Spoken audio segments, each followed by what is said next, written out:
মা জননী চোখের মনির মূল্য দেওয়া যাবে না।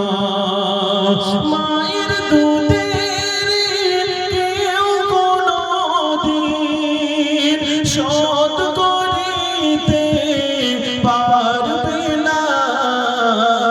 মা জননী চোখের মনির মূল্য দেওয়া যাবে না।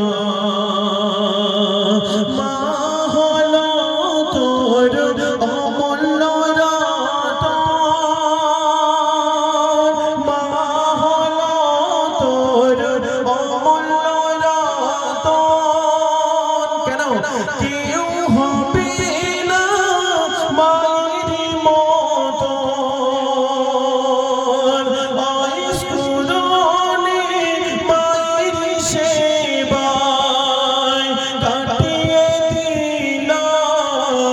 সারা জীবন মা জননী চোখের মনির মূল্য দেওয়া যাবে না।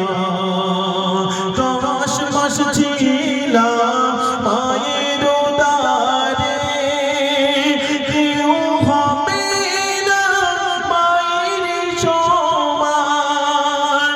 10 মাস ছিলাম মায়ের উদরে, সেই জননী মা কত কষ্ট করে ঘুম আসে না দুই চোখে মার, তবুও কষ্ট দেই তোমার।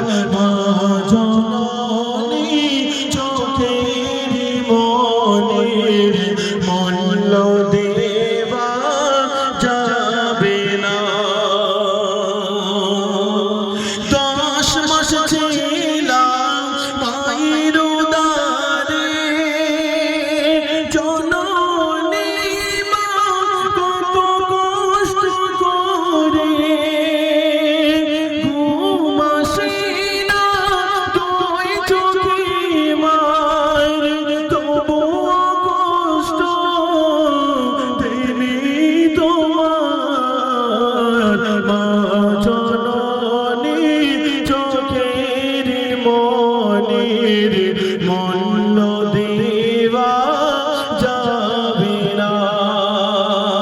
আমি বলে যাব যুবক ভাইদের, ও যুবক ভাই, আল্লাহ রাসূলের পরে মা বাপের দোয়াটা আমাদের কাছে বড় পাওয়া। যাদের দুনিয়ার বুকে মা বাপ বেঁচে আছে তারা জানে না মায়ের কদর দেয় না। যাদের দুনিয়ায় থেকে মা বাপ বিদায় নিয়েছে তারা দুনিয়ায় কত না কষ্ট পায়। কবি লিখছে, মা হলো তোর পরম গুরু, যার হাতে ধরে জীবন হয় শুরু। মা হলো তোর পরম গুরু, যার হাতে ধরে মায়ের মতো আইস কুরুনি মায়ের সেবায় কাটিয়ে দিল সারা জীবন।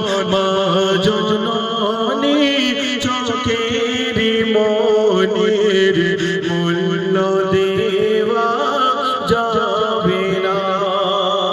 ও মা, আমার এই ভাই এক মায়ের সন্তান। আজকের এই অনুষ্ঠানে কত মেহনত করে কষ্ট করে। আজকের সেই মা যদি এখানে গজল শুনতে হয় মায়ের বুকটা ফেটে যায়। আমার ঘরের সন্তান আল্লাহ আল্লাহ রসুলের অনুষ্ঠান কায়েম করেছে, হোক না সুবহানাল্লাহ। এটাই শেষ করলাম। ইতিপূর্বে আলিনুর ভাই গজল পরিবেশন করবে, সকলেই মন দিয়ে শ্রবণ করবেন। সত্যি আমার উলিল ভাই অসাধারণ গজল পরিবেশন করলেন মায়ের শানে।